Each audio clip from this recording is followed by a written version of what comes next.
Looking for a trusted supplier for all your household hardware needs? Look no further than Competitive Hardware Limited. We provide top quality building materials including cement, all types of iron sheets, paints, PPR and PVC pipes, electric pipes, building grills, BRC and square till in various sizes. Need interior and finishing materials? We've got you covered with gypsum rails, marine boards, ceiling boards and tanks of all sizes. For fencing, we stock barbed wire, chain link and wire mesh. And the best part, we offer free countrywide delivery with our fleet of transit trucks and pickups. Your order arrives on time, every time. Visit us in Kitengela along Namanga Highway, opposite 411 stage, or at our branches in Kitusuru and Busia. For enquiries, call us on 020-26-88-888 or 0733-666632 or 0721-923248. Competitive Hardware Limited, your reliable hardware supplier.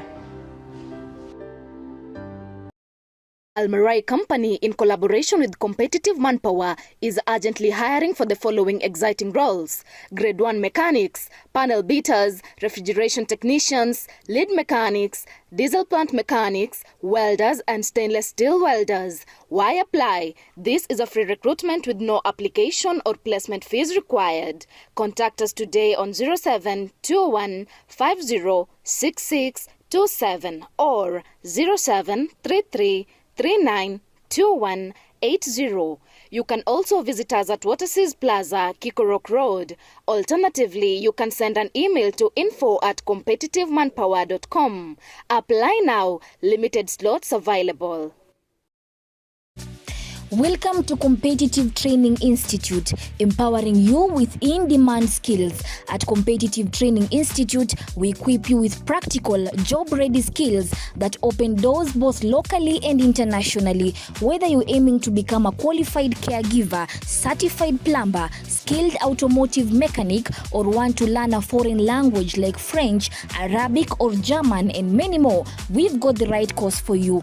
Our hands-on training, guided by experienced instructors and aligned with market demands, ensures you're ready to compete and succeed in today's job market.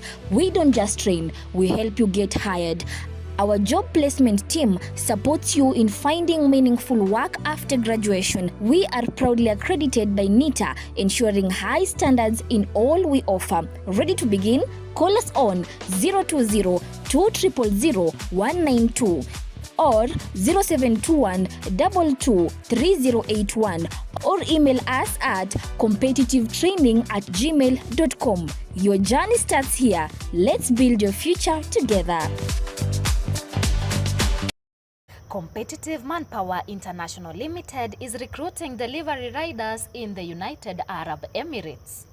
If you have a passion for the road and a desire to work in a fast-paced environment, then this is your chance.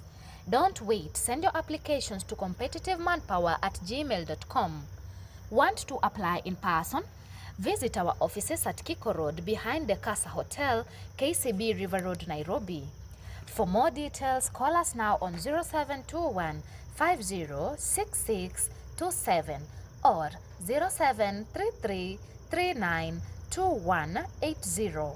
Act. First opportunities are limited. Secure your spot today and start your journey as a delivery rider in the United Arab Emirates.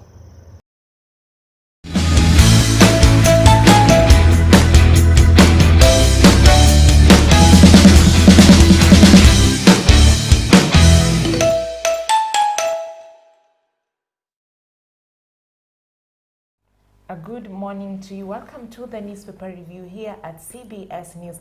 Now with me, my name is DNFLOW, and with me today is Mr. Mathenge. Yeah, Joseph Mathenge. Mr. Joseph Mathenge. Yes. And we'll be reviewing the Standard newspaper as well as the Daily Nation. And now just for the headline on the Daily Nation, fumbling Mudavadi. And of course, there is a picture there of the Prime Cabinet Secretary, who is also the Foreign Affairs CS. And what about the Daily Nation? The Daily Nation headline says, spine deal, split root on men.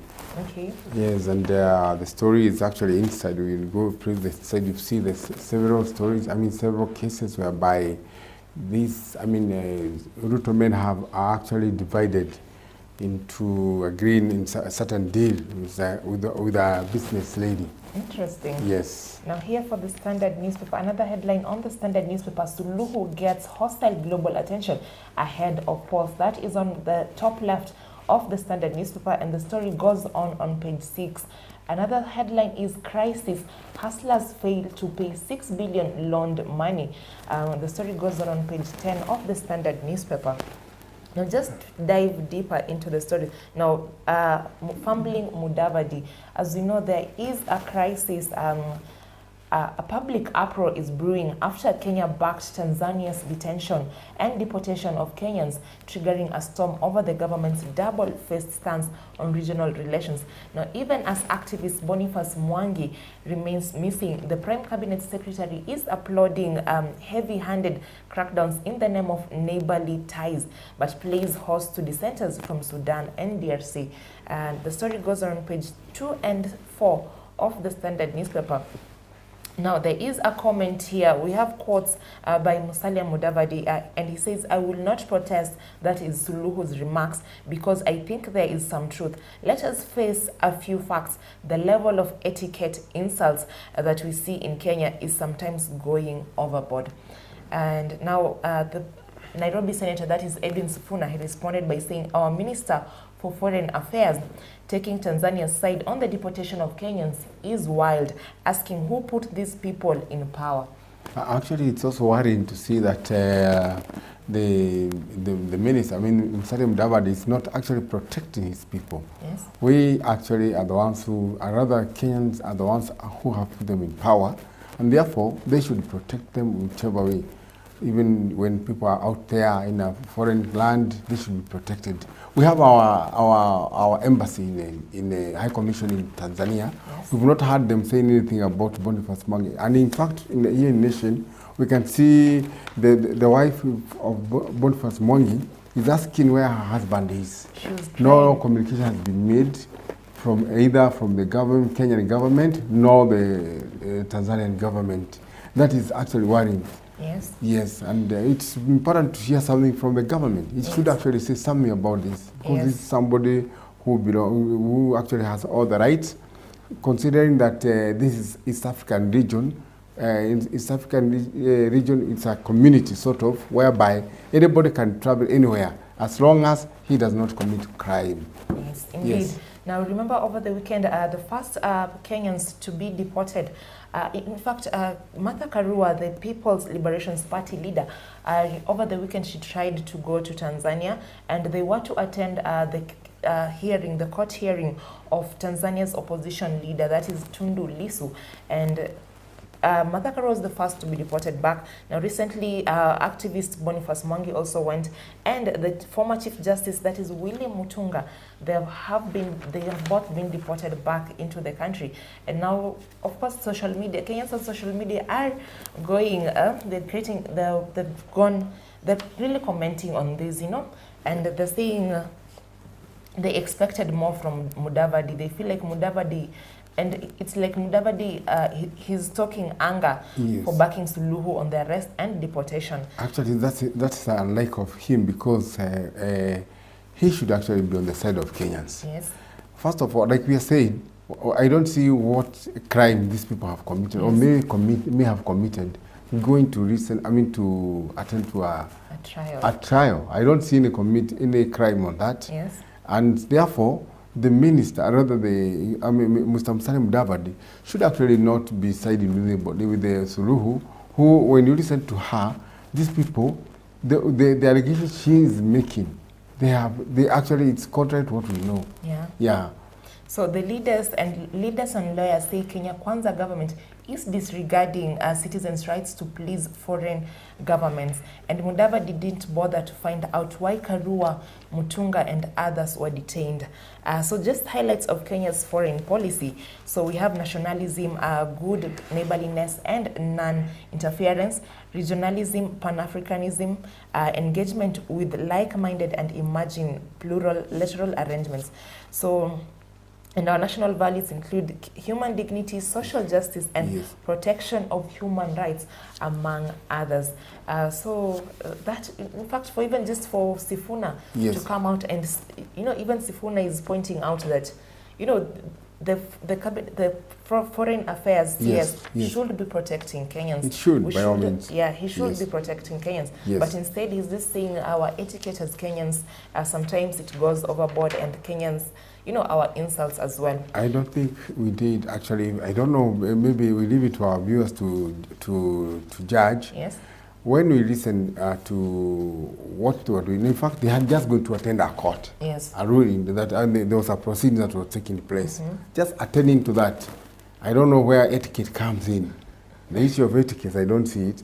And in fact, these people, here in Kenya, we normally see foreigners coming here and we welcome them. All the time. Yeah, all the time they come, even to attend some issues. For example, when we have elections and other activities, foreigners do come and nobody touches them. Yes. Yeah, as long as they are just coming to witness and even observe, that's okay. Why should it then, when our people go out there, they are not welcome? And then that's where the issue of etiquette comes in. I don't know. Yeah. Yes. And now, as we know, Boniface Mwangi, his whereabouts, he is a human rights activist, and his whereabouts still remain unknown. So, and protests mount as activists seek answers on his detention. So, according to the Tanzanian officials, they said Mwangi was deported back to Kenya on Tuesday, but still no one has seen him, and no one has confirmed that he was really brought back to Kenya. But again, yesterday on his X account, the president of the Tanganyika Law Society, that is Boniface Mwabukusu, posted that the two were no longer in police custody. Remember, Mwangi was arrested alongside a Ugandan activist as well. Yeah. And according to a Tanzanian Law Society president, he is saying that the two were no longer in police custody, but were being held by Tanzania's immigration department. And just a quote by Mwabukusu, and he says, "We respectfully urge the immigration authorities to ensure that all actions taken comply fully with the constitution. Due process must be strictly observed." So we are hoping that the two can be brought back to Kenya safely again. And remember, again, Boniface Mwangi posted a video on his social media account, and he was saying that there were people on his door knocking late at night, and he was questioning why. He says, "I have not done anything wrong." Actually, he was in his hotel room actually, and people were knocking from outside, seeking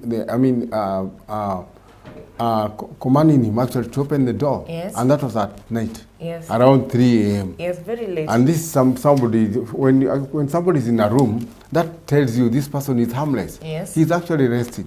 Why would then somebody go and actually push him, get him out of the room? Yes. Yes. So yeah, it raises a lot of questions.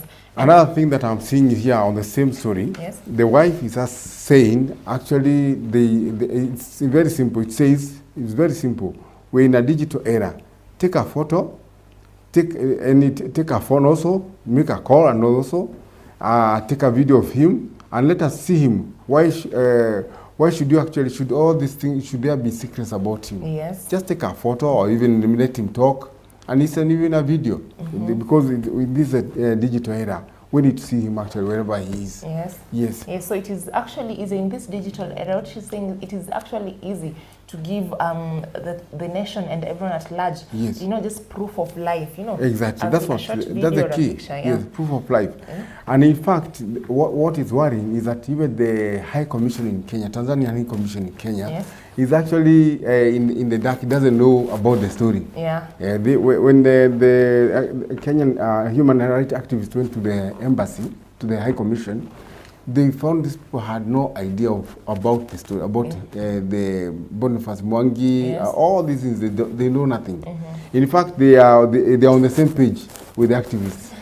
Now, it's actually interesting because now we expect that the foreign affairs, definitely the Foreign Affairs, the High Commission here in Kenya and the High Commission in Tanzania, they are definitely in communication. Which is not the case here. Here, now they're denying that they don't know anything about Boniface Mwangi's whereabouts. Now, we'll definitely be keeping you updated on that. That is a progressing story, and it is actually related to Tanzania's President Samia Suluhu, who is expected to appear for the first time. She will be appearing in the polls. Remember, this is her first time vying for an elective position. Yes, very true, actually, because for her to be in the position, how she came in is after the death of John Pombe Magufuli. Yeah, exactly. So, in the recent, she did not vie for the position. Yes. So, we'll be seeing actually participating, vying for the position this time round. This time around. But now my question is, why is it that the leader of opposition is a threat to her? Remember when she came to power, she even went to where he was because he had gone on exile. Yes. She went there where she was and where he was. And she even promised her an assured of security when she comes back. He comes back home. Yes. Only to be arrested the other day. And he's being accused of treason. That is a very heavy accusation. That means chances of him surviving now are slim. Yeah. But it's not our prayer.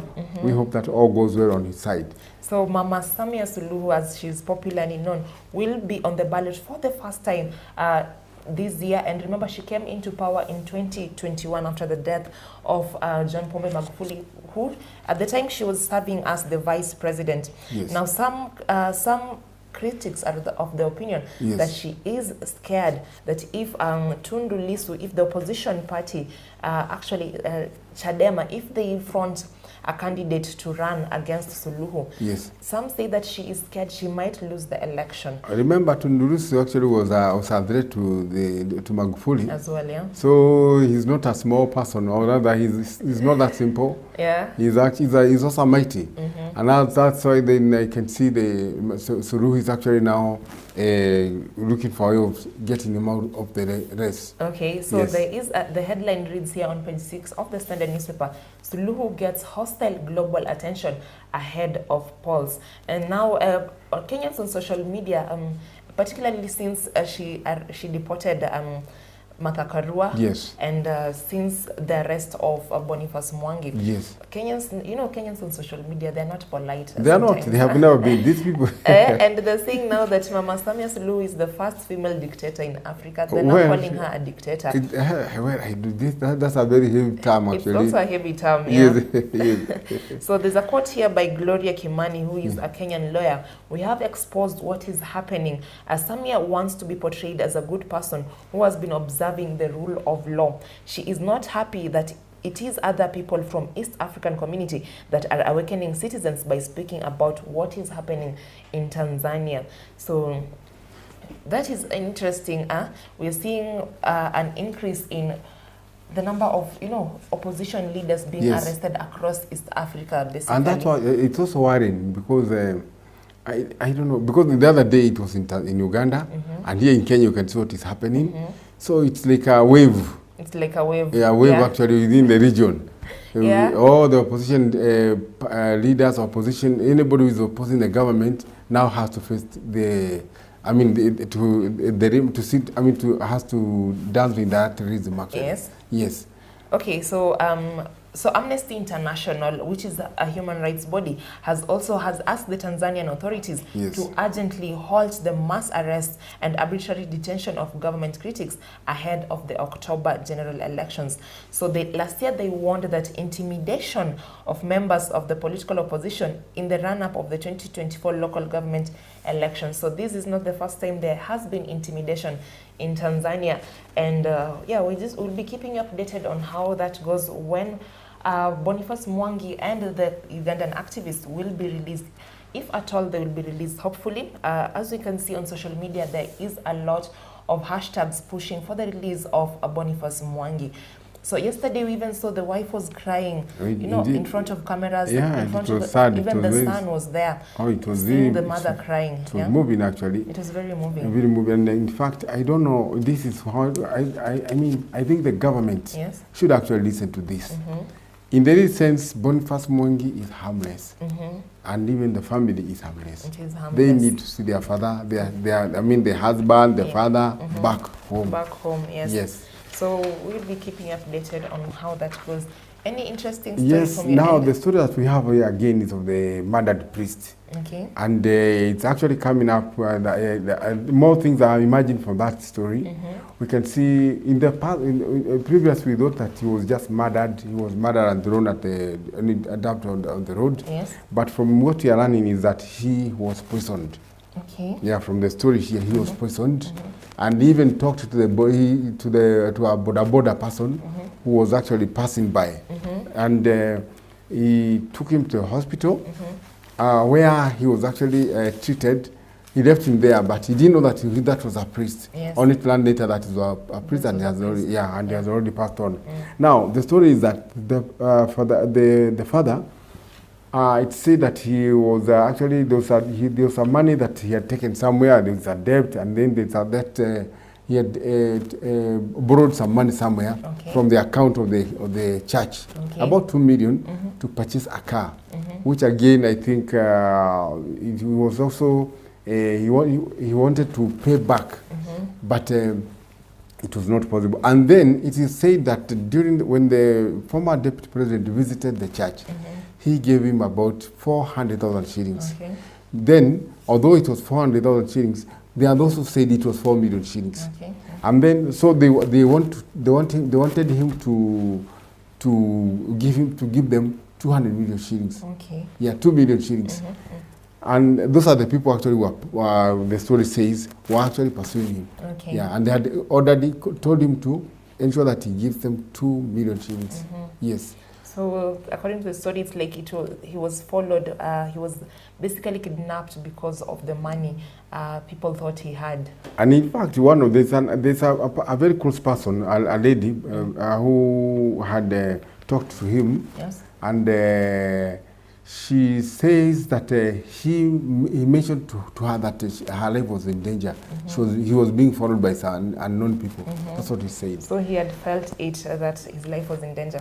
Sad story, but we're yet to hear a response from the church, or even just to speak or comment on this case. But now the church, again, the family is saying it is the church that directed the pathologist not to release the results of the cause of his death. Yes. Now that again leaves a lot to be desired. Yes. Yeah. Because we expect maybe the church will be the most vocal about this, because one of their own has been attacked. And remember, churches deal with money very often. After every service, there are people who have given offering, given tithe. Yes. And it should be actually a very concerning issue. In fact, the family is also concerned that the media was actually barred from covering the story of the postmortem and all that. Okay. It was actually the media and other bodies were not allowed to. Yes. So the family is asking, why is it that the media was not allowed to cover that? To get the results from the pathologist. Yeah. And why is it that the pathologist was instructed not to talk to the press?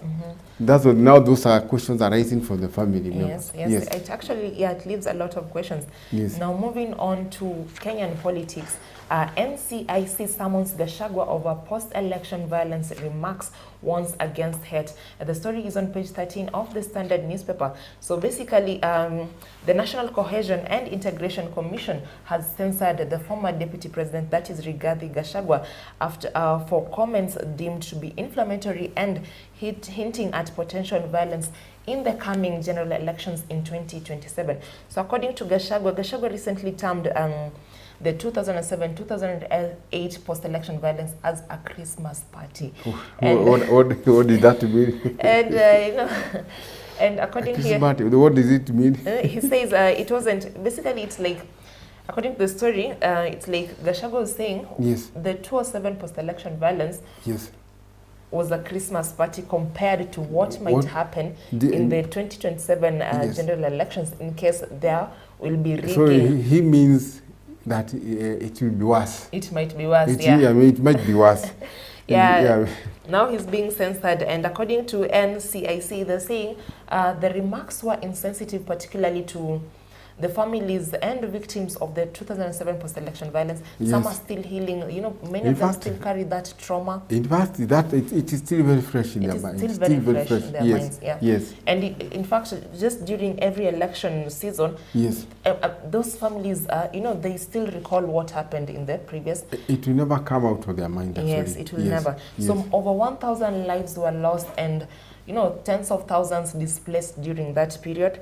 And now NCAC is saying, NCAC will not stand by as political actors say sow seeds of discord under the guise of political party formation. We are closely monitoring political narratives, alliances, and rhetoric emerging across the country.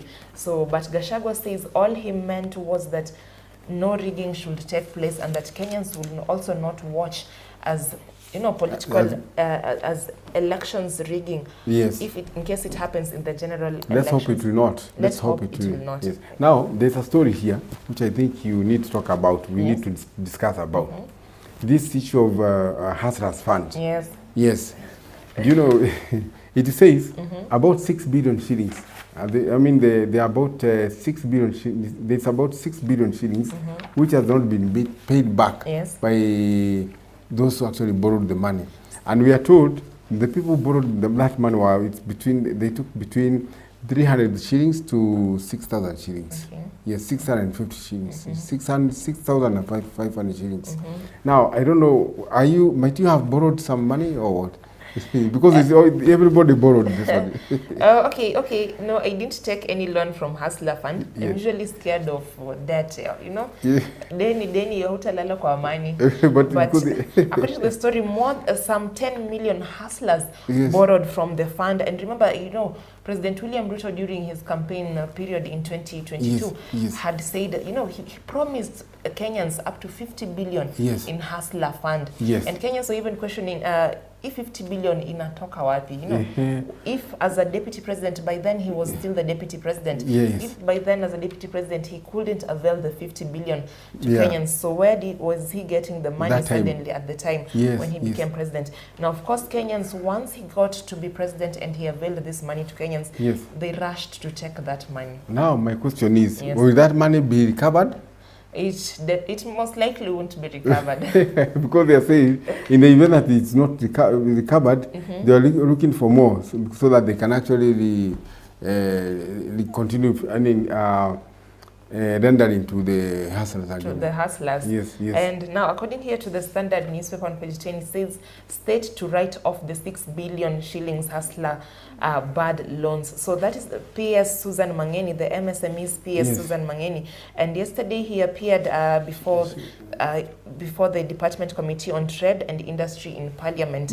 So the PS explained that so far 53.8 billion shillings has been repaid out of the 65 billion shillings that were taken as loan. So with the remainder either defaulted or borrowers increasing the repayment period. I remember there was a time even the CS, that is Oparanya, Cliff Oparanya, had said he had said he would be coming after those defaulters. But now how maybe we need to know the mechanism that we use to get these defaulters. We definitely need to know. But also remember, when Kenyans took that loan, some said that once you take the loan and you're yet to repay it, you can't even change your M-Pesa PIN. You know, when you try to change your M-Pesa PIN, inakata. And they were saying... But now, how come that they are unable to recover the money? And I tend to think the whole idea was to assist these SMEs to have, to restart their businesses. It was a kick-off of their businesses. So I thought maybe that money was once somebody has been able to start off the business, just pays back. And then he gets more than he can borrow more again. But I don't know what happened. So also remember, people were not just taking the loans as individuals. There was also an offer to take the loan, you know, as a group, and you get a bigger amount. And people were just coming together. I remember people are coming together and creating fake groups of businesses just to secure that loan, and they share the money, and everyone and then disappear. They disappear. What I tend to think is that probably the government would have actually educated people on how to use the fund. Yes. Yeah. Not just rushing, I mean, giving out the money. Yes. First of all, educate them on how to use it, and then how to use it in terms of business and all that. And then these people would be able to pay back. Yes. But they were not taught about it. They were not taught about it. Yes. Also, financial literacy is actually, they say financial literacy is more important than even having money itself. And that is what was lacking actually. I hope they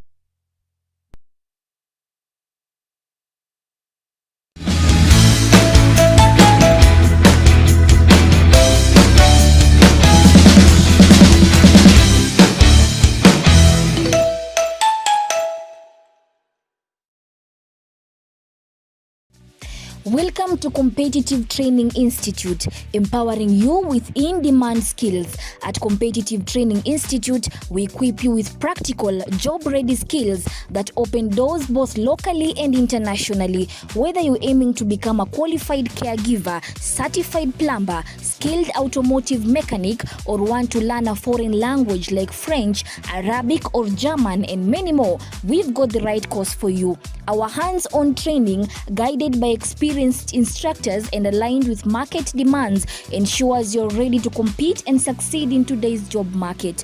We don't just train, we help you get hired. Our job placement team supports you in finding meaningful work after graduation. We are proudly accredited by NITA, ensuring high standards in all we offer. Ready to begin? Call us on 020-200-192. or 0721-223081, or email us at competitivetraining@gmail.com. Your journey starts here. Let's build your future together.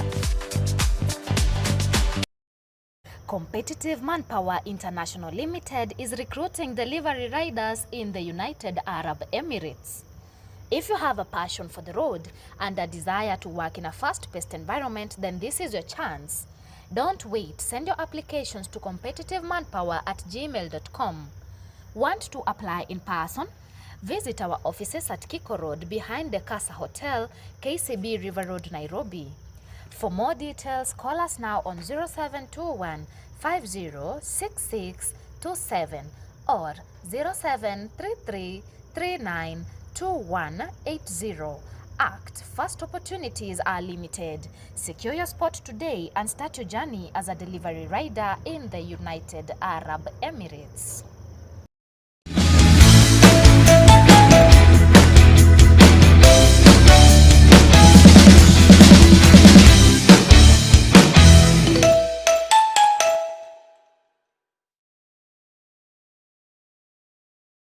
Annette, are we back on air?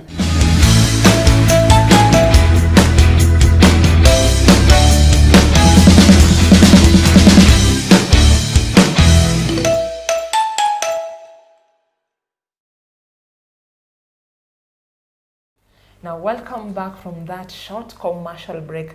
We've just been highlighting for you stories, the top stories making in the dailies here today, and we're just discussing about the Hustler Fund and its defaulters. So hopefully, we're waiting to see how the government will handle that. Do they have a procedure of tracing all these defaulters, or will Kenyans? Well, I don't know, because I think if they had, they would have recovered the money by now. Yeah. But you've just said that people are coming up or were forming fake groups to secure bigger loans, which they did, and after getting it, they disappeared. They would actually disappear. So I don't know how they're going to secure, to recover the money. I don't know. Yeah. Yes. So we'll definitely be keeping you updated on that. Any interesting story there in the Daily Nation? Oh yes, there is this story of University of Nairobi, Rangos. Yes. And it is fueling up, I don't know, because the University of Nairobi is one of the richest, actually the most richest, the richest public university in Kenya. Yes. Now, it has so many properties. And then this property, there's a body which takes care of all these properties. Yes, yes. And that's why you find you find people like Professor Amukoa Nangwe. Amukoa Nangwe is the chairperson. Yes, of the council. Of the council. Now, this council, they actually want to they want to get him out of the chairmanship, but yes. he's not ready to do so. Yes. Because of the, why do you think he's not ready to do so? Definitely, there are a lot of benefits by just sitting on that council. You know, yes. It's the biggest university in Kenya, and it is known across even East Africa. Yeah. And there are definitely a lot of benefits by just sitting on that seat. Yes. But we're waiting to see, you know, the wrangles at the university, the leadership of the university have been, you know, they've been ongoing for a while. Yes. And recently, even when the VC was Stephen Kiama, yes. Stephen Kiama used to face a lot of, you know, back and forth with yes. the university council. Yes. Now, recently they tried to appoint a new VC, that was Professor Bitange Ndemo. And Ndemo yes. turned down that appointment, citing yes. that the procedure to his appointment was not, they didn't follow the right procedure. So yes. he faulted that and he declined that appointment. Now, the story here is about a property. Okay. Yes. I have just said it has, what is written, it has, the university has got a lot of properties. Yes. And now, those that's what actually people are fighting for. Yes. Yeah, they wanted to be the ones who are taking charge of the properties. Yes. Remember the late Minister for Education, Magoha, yes. Magoha, despite of having left the position of the VC that time, yes. he still wanted to remain in the position again. He wanted to be the one who was actually supervising the construction of the new building of the university tower. Okay. Yes. Yeah. Even after leaving the position. So that tells us there's a lot in this position. In this position, yes. Yes. Yeah. Yeah. So definitely, and also some were saying that maybe, you know, some of these assets, yes. is it a battle for the assets? You know, there's definitely benefits they're getting. Yeah, they're just sitting on that seat. Actually, there are so many benefits. Yes, yes. When the moment one becomes a member, then that's another avenue of so many benefits. Yes. Yes. So definitely that could be part of the reason there is a lot of scramble for the whopping 211 billion Kenyan shillings. Yes. Land assets, cash, fueling the wrangles. The moment you remove somebody there, actually, it's like removing kumtoa nyama kwa mdomo. Yes. So that's why. Atafurahia. No. So that's why we see all these wrangles. Yes. Yeah. Interesting. Now, you had also highlighting another story about Haiti. Yeah, this is yet another story in our forces in Haiti. Yes. And they are raising a concern that when they actually taken to Haiti, they were actually deployed to take care of the buildings, government buildings. Yes. Which actually that was very easy. But then after some time, there came another force, another team from a different country. Now the Kenyan team was actually deployed to go and take care of the Haiti guys and the gangs. Yeah. You see. Yes. Now they are wondering how come that Kenyan team is the one that the Kenyan soldiers are the ones who are sent where there is war. Yes. Yeah. So interesting. So the U.S. is considering a new force in Haiti as Kenyan police officers are protesting. And remember, we've had cases of Kenyan police officers who have died in that mission. Yes. We even recently had a video trending on social media. Yes. Where one of the Kenyan officers, his body was even being dragged, you know, there in Haiti. Very sad. And it was very sad. And we are told that the vehicles that they are using, armored vehicles, are faulty. Yes. Some of them are faulty. And that's why they end up being held hostage by these people. By these people, yes. Yeah. Yes. So we'll definitely be keeping updated on that. Where will the U.S. get a new force to go fight the gangs in Haiti? Yes. Yeah. Now, moving on to matters business here in the Standard newspaper, Safaricom unveils a new credit facility. Now, the name of this new credit facility is Taasi. Yes. So already we have a credit facility that is accessible to all Kenyans, that is Fuliza. It's called?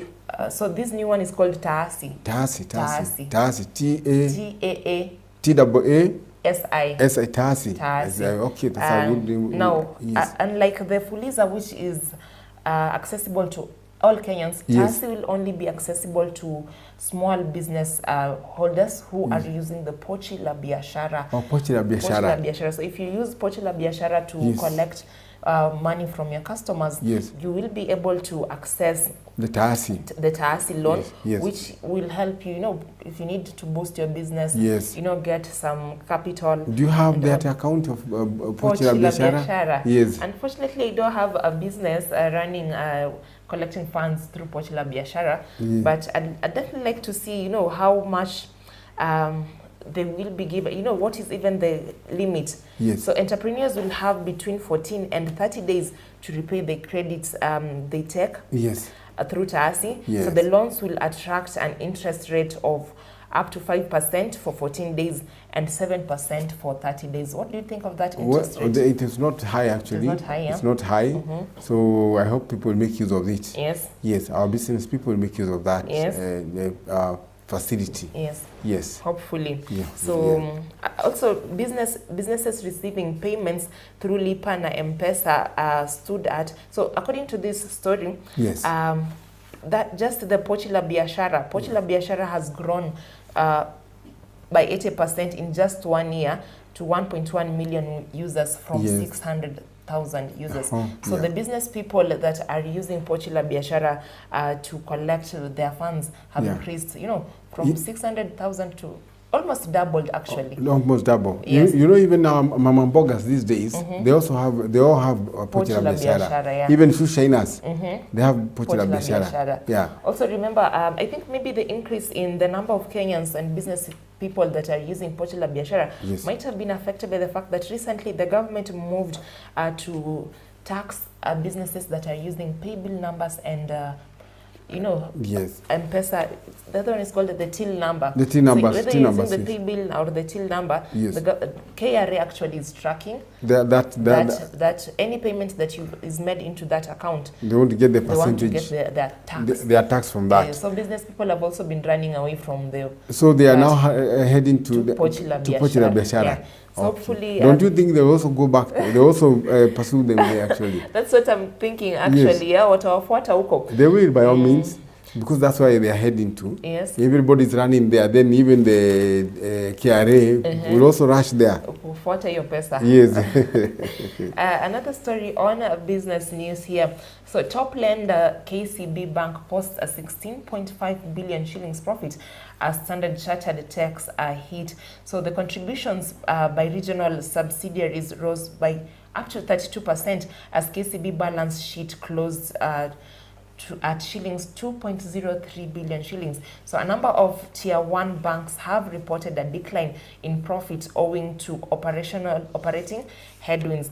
But despite that, KCB appears to be making a profit even as other lenders are facing a decline in that.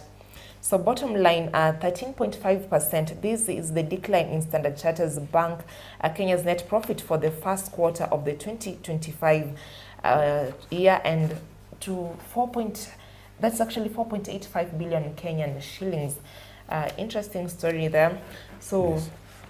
Any interesting story from your end? From my end is that we have now the story about property owners. Yes. Managers are now turning to online booking platforms.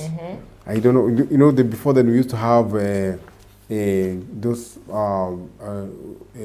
people actually applying, communicating to customers, searching the customer through even writing, also advertising. Yes. But now, there's an issue of online. Yes.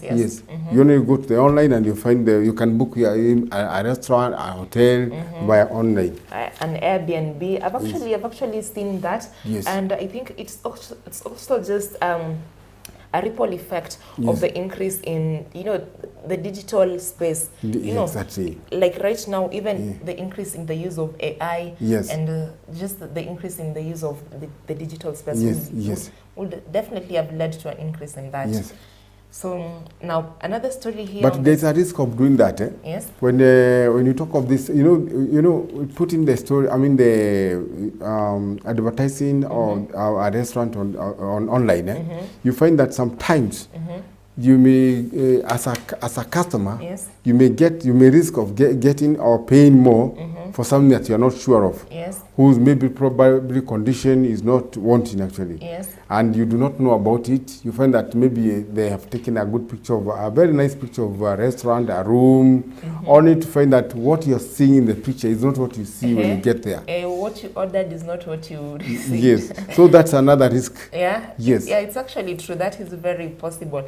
And also, just as you've said, you might be someone, you know, we've had people creating, I'm trying to create a business that is online based. Yes. And the business does not exist. It does not exist. So people are just making payments to that person. Yeah. And he's collecting, he's running a con, on social media. We've seen it actually. People selling items. You see somebody selling like selling like this maybe clothes or maybe a TV, shoes. But when you get there, when you order, whatever is brought to you is not what you had asked for. Yes, I've actually been a victim of that. Sure. Yes, I you know, you just seated. I think I was just in the office. Yes. And I just saw some shoes online. Yes. On Instagram. Yes. And they looked so good, and I thought to myself, let me get 2 pairs of this. Yes. And you know, I wouldn't have to buy shoes for a while. Okay. So. And the owner of that business told me I'll have to make the payment first. You pay first. That's the condition. Policy. Yeah, you have the policy. You have to pay first. Policy. Pay first before we dispatch the item. Yes. So I paid. Hey, say waited. I'm still waiting to I'm still waiting. I also saw that we ordered a battery and I saw that we needed a backup somewhere. Yes, yes. And we ordered one from the online. Yes. What was brought to us, it was something different because we had thought that we were going to get, because we needed a very huge solar system and of course a big one. I saw a big battery that would sustain a certain facility. Yes. Only to be, after paying, whatever was brought to us, they brought it, I mean, it was actually brought by a tuk-tuk. Yes. Yeah. And something that we thought maybe was going to be ferried by maybe a truck, but it was a tuk-tuk that brought that, a small battery. Yes. But, so the picture that had been taken, it magnified the battery. Yes. Which was not the real thing. Yeah, yeah. So these are the things that we are seeing. There's a danger of actually relying on this platform, online booking or even booking anything. Yes. There's a danger on that also. So I think it's a call on Kenyans to be more vigilant when purchasing things and booking things online. And now the story here on about real estate, actually on page 26 of the Standard newspaper. Yes. So inside states plan to power 2.3 million additional households by 2027. Yeah. So remember the last mile electricity connectivity. Yes. The government has been moving to increase the number of households that have access to electricity, and they want to increase that by up to 2.3 million additional households by 2027. So my question is, there are some up to this era, and there are people who do not have light. They don't have light in their houses. Yes, even in Nairobi. Yes. And I think, and also you go to some areas, here in Nairobi, in some estates, there people do not have lights. Yes. Away from that, you find there are people also, they are in their land. There's that power cables actually flying over their land, but they don't have power. The homestead. The homestead, yes. Yeah. But the cable is actually flying. Actually, it passes through their land. Yes. That is interesting. So according to this story, the growth in connectivity was facilitated So there has been a growth in connectivity, and it was facilitated by the electrification of all public facilities in the country. So the last mile connectivity project, the National Street Lighting Program, and the Global Partnership on Output-Based Aid. So according to the Energy and Strategic Plan report in 2023 to 2025, that is what they say. So hopefully we can have more people, we can have more Kenyans accessing electricity. Yeah, that's so by then, everybody will have access to electricity. Hizi stories the in the next few years to come. Mtoto kusoma na koroboi ama na handle, should be a thing of the past. And it is actually affecting their health because the koroboi removes some sooty smoke. Yeah, that smoke actually is also dangerous. Dangerous for them. It's unhealthy affair. Yes. Although some of us went to use that, but we wouldn't like to see our children experiencing what we did actually. Yes. Going through what we went actually. Mr. Mathenge, we hear stories from people from your generation, telling us, wow, watu walikuwa nasoma na radi, unangoja that lightning, that light, you use that to read, but those were jokes, yeah? Those were jokes because, those were jokes, yes. Now moving on to matters sports, so on sports on the Standard newspaper, Sunshine Tour set for back-to-back mixed events in June.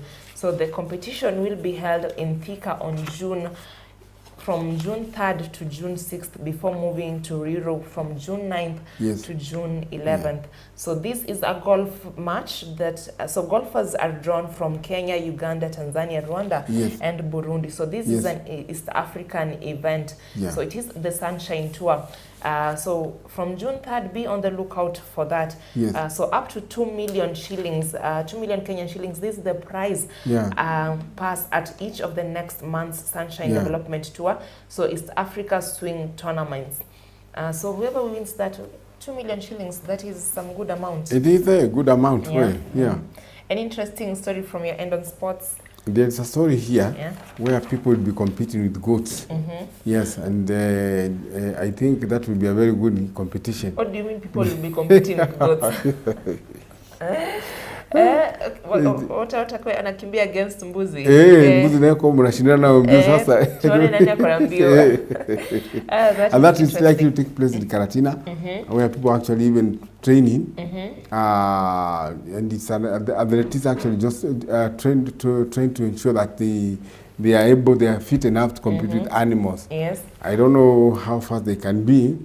If a goat was to run fast enough, I don't know whether a man would be able to keep that pace. We are waiting to see. That will definitely be an interesting story. Yes.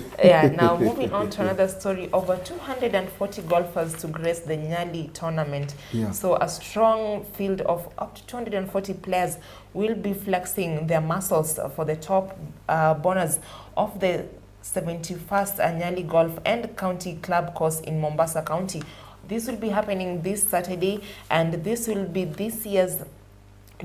this year's ongoing countrywide NCBA Golf Series qualifiers, where the players will all be vying for the coveted qualification slots for the grand finale scheduled for November at the Muthaiga Golf Club. So this year the golfers are having a field day.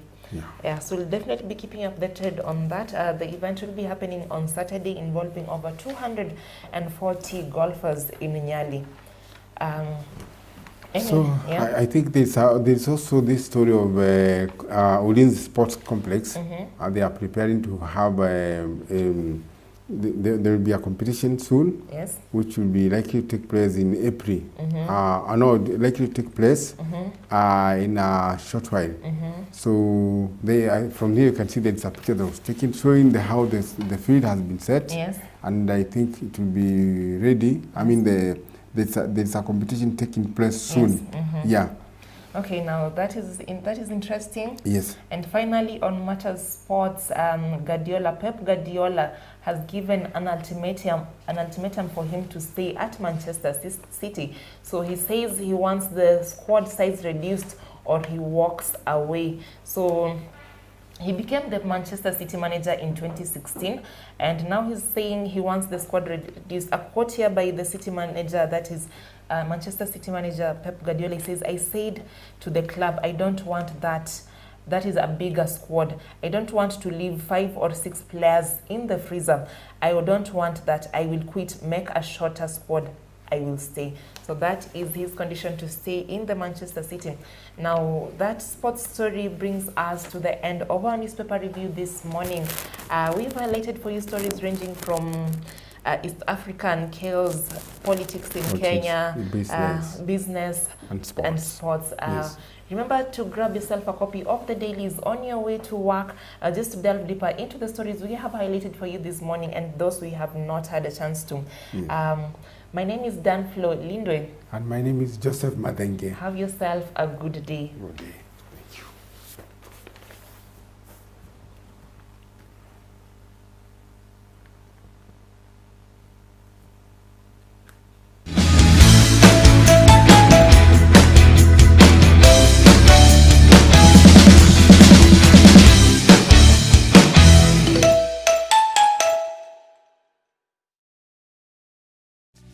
Welcome to Competitive Training Institute, empowering you with in-demand skills. At Competitive Training Institute, we equip you with practical, job-ready skills that open doors both locally and internationally. Whether you're aiming to become a qualified caregiver, certified plumber, skilled automotive mechanic, or want to learn a foreign language like French, Arabic, or German, and many more, we've got the right course for you. Our hands-on training, guided by experienced instructors and aligned with market demands, ensures you're ready to compete and succeed in today's job market.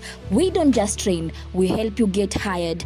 Our job placement team supports you in finding meaningful work after graduation. We are proudly accredited by NITA, ensuring high standards in all we offer. Ready to begin? Call us on 020-200-192. or 0721-223081, or email us at competitivetraining@gmail.com. Your journey starts here. Let's build your future together. Almarai Company, in collaboration with Competitive Manpower, is urgently hiring for the following exciting roles: Grade 1 mechanics, panel beaters, refrigeration technicians, lead mechanics, diesel plant mechanics, welders, and stainless steel welders. Why apply? This is a free recruitment with no application or placement fees required. Contact us today on 0721 506627 or 0733 392180. You can also visit us at Waterseas Plaza, Kikorok Road. Alternatively, you can send an email to info@competitivemanpower.com. Apply now. Limited slots available.